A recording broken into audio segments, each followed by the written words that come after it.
to the Conference of Presidents' 47th Annual Israel Leadership Mission, minus last year, unfortunately, but we're delighted to be back, and it's my pleasure to call up Diane Loeb, the chair of the conference, to officially begin our program.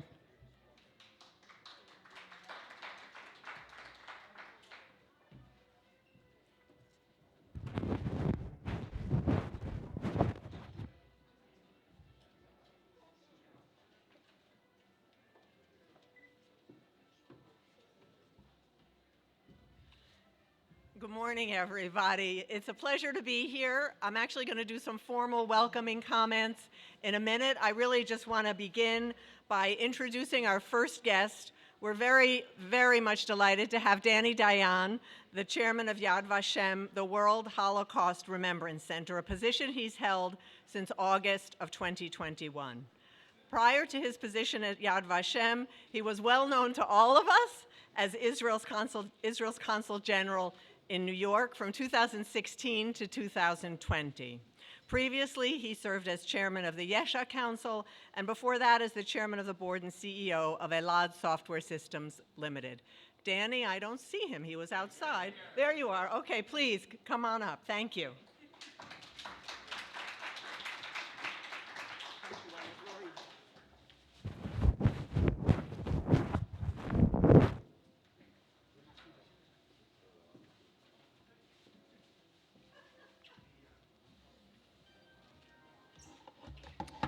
Thank you, Diane, and friends. It's a real privilege and a real treat to meet so many good friends again after a long period in which, at best, I saw you in the screen of my computer. So I am delighted to be here. And, you know, on a personal note, I would say that after returning from New York, serving as Israel's Consul General for 4 exciting years and very rewarding years, I wasn't sure that I will find a mission that is as significant as the mission I had the privilege to fulfill in New York, to represent the Jewish state to the larger Jewish community outside of Israel, or as I used to tease then Mayor de Blasio, to represent the capital of the world to the city that erroneously believes that is the capital of the world.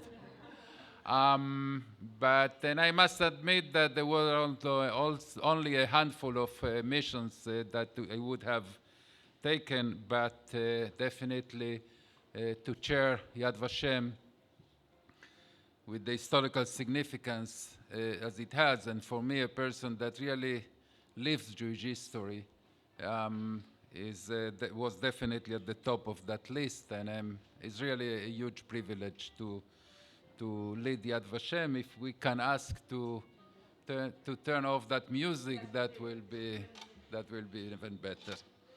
So, my friends, let's start with good news. There are not many good news lately in the Jewish world, so let's start with good news. The good news I can start with is that Holocaust denial is today a marginal problem. It's not a real issue today. Obviously, we have it in Iran, probably in Malaysia and other places like that, and in the lunatic fringes of the social media where you can find every type of crazy things. But today, no serious leader, no serious intellectual, no serious journalist, no serious influencer will stand and claim, as people did in the 80s and even in the 90s, that the Holocaust didn't happen. I think one of the hardest blows to Holocaust denial was the verdict on the David Irving versus Deborah Lipstadt trial in London, but there were others. That being said, we are facing 2 very serious problems that are related to Holocaust denial that I believe that are no less dangerous. The first one is Holocaust distortion. We are now battling Holocaust distortion that is done mainly by governments, and that's the dangerous thing about it. It's not, a weird person here or even an extremist group there that do that, but we see in many occasions distorted narratives of the Holocaust that are promoted by extremely forceful, extremely powerful political or social groups, and in some cases by government. The story goes like this. Of course the Holocaust happened. Of course 6 million Jews were murdered, and of course the gas chambers existed. But each government says my countrymen were all, none of my countrymen was a collaborator with the Nazis. They were, all of them, almost righteous among the nations. And that, of course, is not true. Unfortunately, in every single European country that was under Nazi influence or occupation, there were much more collaborators than righteous. And the vast majority was indifferent. And as Elie Wiesel once said, the opposite of love is not hate, but it is indifference. And we cannot accept that. We cannot accept that distortion of the Holocaust, not because it's an affront. It's an affront to the victims. It's an affront to the victims that have the right that we know what happened to them exactly and who did that to them. That doesn't mean under any circumstances to clean the Germans, of course, from the huge responsibility, for the major responsibility, but we cannot accept a beautification of that dark chapter in history. There are other instances, for instance, the Belarusian legislation lately that speaks about the Belarusian Holocaust. There was not the Belarusian genocide, sorry. There was no Jewish genocide or Jewish Holocaust, but the Jews were killed, were murdered because they were Belarusians, together with their other Belarusian brethren. We cannot accept such a distortion, Soviet-style distortion of history, in which in the monuments erected in Babi Yar and other places, the word Jews did not appear. And we have to be very, very clear in not accepting that. And even in France, we see today a Jewish candidate for president that claims that the Vichy regime was benevolent towards the Jews, which is completely distortion of what happened in that chapter in France. And in addition to Holocaust distortion, we see Holocaust trivialization. Holocaust trivialization that is rampant these days when we see comparisons of the different green passes or mandates, as we call it here in Israel, the green pass, to the yellow star.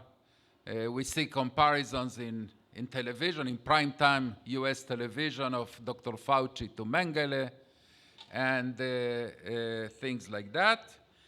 And the biggest distortion, trivialization, and denial of all of them, which is the comparison of the State of Israel to Nazi Germany.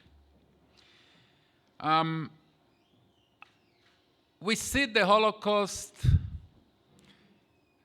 in the last, if I only take the last weeks or the last months, we see the Holocaust starring on the news, on daily news. We see Whoopi Goldberg, we saw Anne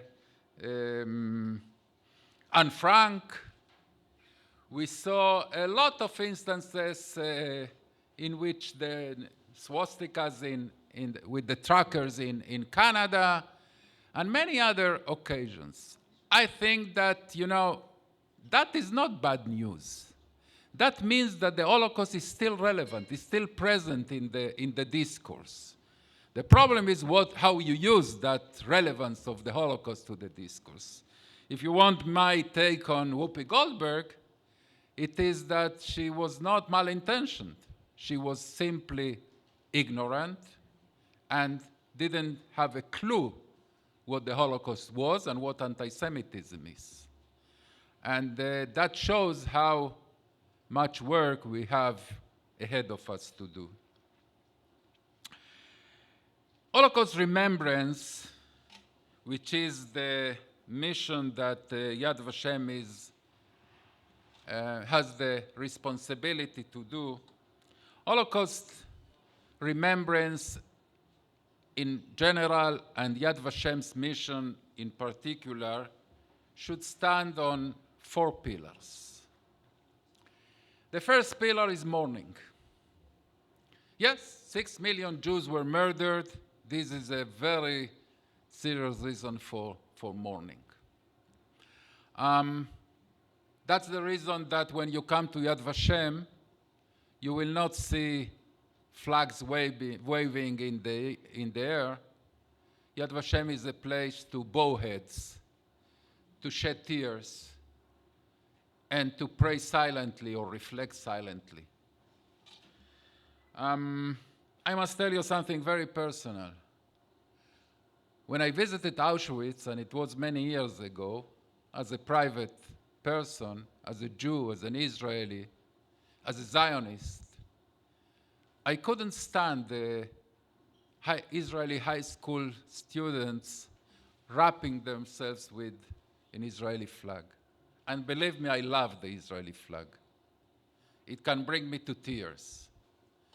But I didn't thought that Auschwitz is the place to do that. I think that to Auschwitz you come to mourn, to pray silently, to bow your head, to shed your tears. That's the reason I wasn't also very thrilled about the flyover of Israeli aircrafts in a missing squadron over Auschwitz. I don't think that's the way to mourn about the Holocaust. But mourning itself is not enough, obviously. The second obligation that we have in order to commemorate, to remember the Holocaust, is to know. We have to know everything. We have to know every single detail that we can learn and accurately as possible.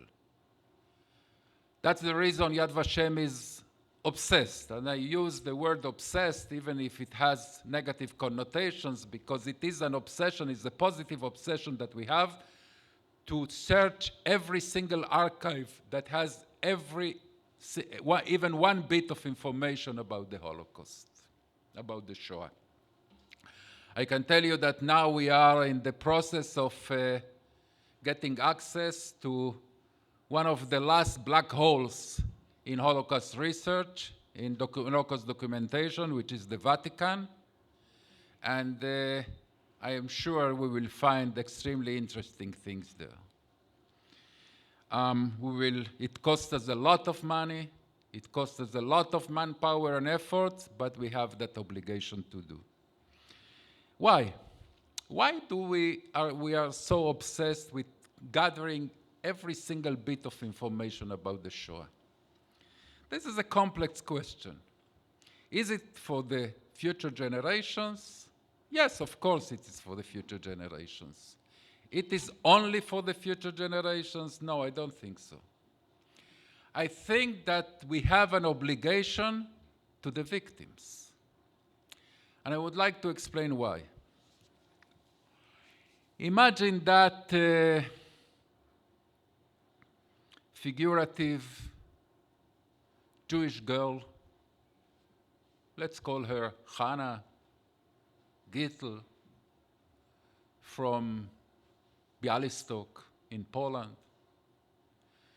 She was pushed by the Nazis and their collaborators into her shul in Białystok, a true story. cramped inside the shul with hundreds of other congregants and set a fire. I am sure, I didn't know Gittel or Hannah, but I know as a fact that in her last moments in her life, in her short life, she expected us to know who she was. She expected us to know how did she look, who were her parents, how did she die, who pushed her into that shul, what were her aspirations in life, as reflected in letters that she probably wrote to her friends, memoirs that a diary that she probably maintained. We have an obligation toward Hannah or Gittel to know everything about her. And that is the reason that we collect, as I said, obsessively, names. We have already 4.8 million names of Jewish victims of the Shoah, and we are still going. The third pillar of remembrance is to feel. Probably is the most difficult of all. You know, in Pesach, we all read in the Haggadah, you in the diaspora even do it twice, in two סדרים. בכל דור ודור חייב אדם לראות את עצמו כאילו הוא יצא ממצרים. In every generation has a person to himself or herself as if he or she personally left Egypt. I believe that today we use different techniques in order to feel, because it's very difficult to feel. We weren't there. So we use the maror, we use a lot, the seder itself. We have today, in every generation since the Shoah, has every decent person, for sure a Jew has the obligation to see himself or herself as if he personally, she personally were liberated from Auschwitz. And in order to do that, we have to tell the story, to tell it again and again and again, to feel it, to choose one victim of the Holocaust, because the Shoah was the murder of 6 million Jews, but was also the 6 million murders of one Jew each. And we have to relate to it, to do this effort to relate to it, be visiting museums, reading, listening to testimonies. And the last, but definitely not least, pillar on which Holocaust remembrance stands is learn lessons. And I want to tell you very clearly, I am criticized by saying this frequently by many, but I believe it from the bottom of my heart. As long as the lessons carved out from the Holocaust events are carved out by decent persons, moral persons, persons with positive values, אלה ואלה דברי אלוקים חיים. Those and those are the words of a living God. There is no monopoly on the lessons of the Holocaust, of the Shoah. And sometimes even the lessons can be contradictory. And again, if they are learned by decent persons, not by evil persons, not by anti-Semites, but if I are learned by decent persons, moral persons, both are legitimate. All are legitimate. Some of them are individual, some of them are national, some of them are universal, and that's perfectly okay. But I am entitled to my lessons too. And I will tell you what are the two lessons that I always choose to express when dignitaries come to Yad Vashem, when presidents and prime ministers come to Yad Vashem. I tell them those are my two lessons. They are not the exclusive lessons, but those are my lessons. I believe there are Yad Vashem's lessons. Yad Vashem is an apolitical institution. I check my politics every single morning at the gates of Yad Vashem and take them back when I go back home. but we are an Israeli, a Jewish, and a Zionist institution. And my lessons are that the lessons that I choose to express to the dignitaries visiting are those. The first, the vital necessity for a Jewish state. That's not obvious. I tell the visitors to Yad Vashem that, you know, in our tradition, in Jewish tradition, we believe that every single Jew, even those that were not born yet, and most of them were not born yet, were in Mount Sinai when God gave us the Torah. And I think that in a similar way, all of us, even those that were not born then, were in the St. Louis ship, in that boat, in that ship that carried Jewish refugees from Germany and Austria to America, to North America, to the Caribbean, to South America, and were rejected by every single country. We were all there. And the existence of the State of Israel is the guarantee that there will be no St. Louis, and if God forbids there is a St. Louis, it will have a safe haven. And the second lesson that I expressed to the dignitaries that visited Hashem is very relevant for you. I tell them that we are not in Europe of the 30s. No, America of 2022, Europe of 2022, Latin America of 2022 is not Europe of the 30s, thank God. Maybe something that is happening now there that is not connected to the Jews is reminiscent, but I mean, I'm speaking about the attitude towards our people. And but there is one difference between our generation and the generation of the 30s, Jewish generation and non-Jewish generation. And the difference is that we have the experience that generation lacked. That generation probably couldn't imagine that anti-Semitism can metastasize into such monstrous dimensions as it did. But we know it can.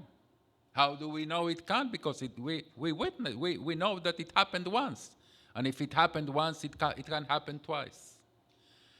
Therefore, I tell them, your obligation, not only our obligation, of course, our obligation as Israel, as the Jewish people, we will fulfill it.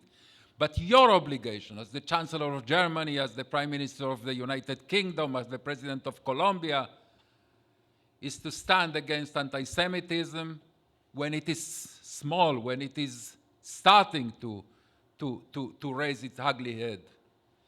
It will not be an excuse for you to say that you didn't know what can happen. And you should confront it forcibly, immediately, decisively, and defeat it. That is your obligation as a world leader. And that includes, yes, that's not politicization of the Shoah. It includes regimes that call for the annihilation of the state of Israel to stand clearly against them and not embrace them into the family of nations. If you do that, then you have the right to come to Yad Vashem or to other places and say never again. If you don't do that, you convert that never again into a shallow cliche. And in order to do that, we need, of course, the moral stature that the fact that we are the representative of the victims give us. I will conclude by saying this. Yad Vashem was established by legislation of the Knesset in 1953. Yad Vashem 1.0 was a monument. Monument in which people came to basically to mourn and to remember. Yad Vashem 2.0 was a soul was injected into those monuments. We have the International School of Holocaust Education, the International Center for Holocaust Research, the library, the archives with 200 million documents, etc., etc.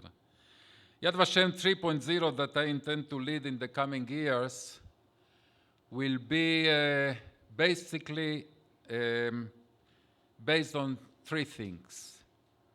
Two that are essential. I spoke about it, documentation and research. Documentation, we will continue to gather documents. Research, I am determined to give back to the State of Israel the leadership it lost in Holocaust research. In academic Holocaust research, I can say that I just assured an extremely large donation for our research center in order to do exactly that, to regain for the State of Israel the leadership on Holocaust research. It cannot be not in America, and for sure not in Germany. And on top of those two layers of documentation and research, you will see in the coming years Yad Vashem looking outside of the Mount of Remembrance. We will be present everywhere. The Shoah has to be present everywhere, in the political discourse, in the cultural discourse, in the educational discourse, in America, in Europe, in Latin America, in Israel. You will see many, many manifestations in which the Shoah, in its remembrance, the 6 million Jews that were murdered during the Shoah, will be present and will confront the conscience of this world in many ways, in many places, because this is our duty. Thank you so much.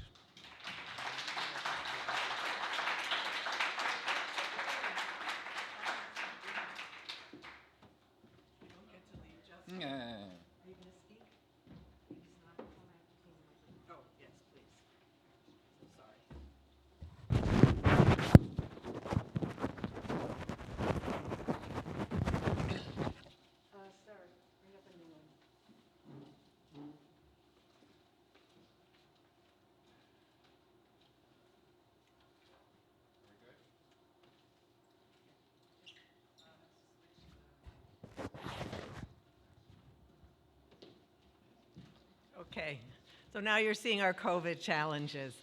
Dani, thank you so much for those inspirational comments, and particularly inspirational to me, because one of your 4.8 million names is my namesake grandmother. So thank you for what you're doing now, and also for the vision that you articulated for the future, because everybody in this audience knows that fighting anti-Semitism is absolutely critical. Keeping the memory of the Shoah alive and the lessons learned alive is critically important for all of us as a people. So thank you very much. And we wanted to give you a token of our appreciation for coming and joining us today. It's a piece that was designed by a local Jerusalem artist, Sharon Binder, and the text on it reads, "For the sake of Zion, I will not be silent. For the sake of Jerusalem, I will not be still." And that certainly is very much representative of the work that you are doing, and we are very, very grateful for your leadership in that regard. Now we have to do a photo op.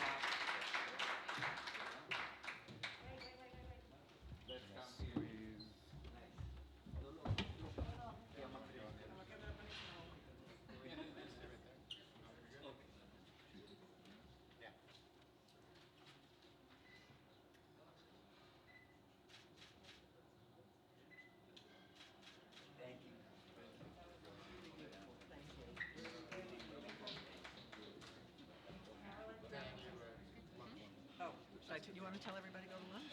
Yeah.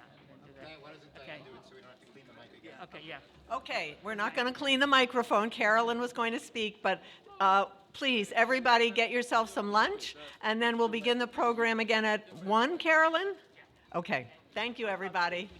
I think people will be able to hear me. Are there buffets set up in the room? Cold salads and things are here on the side. Hot dishes are in the back. Please take your food, come back to your seat.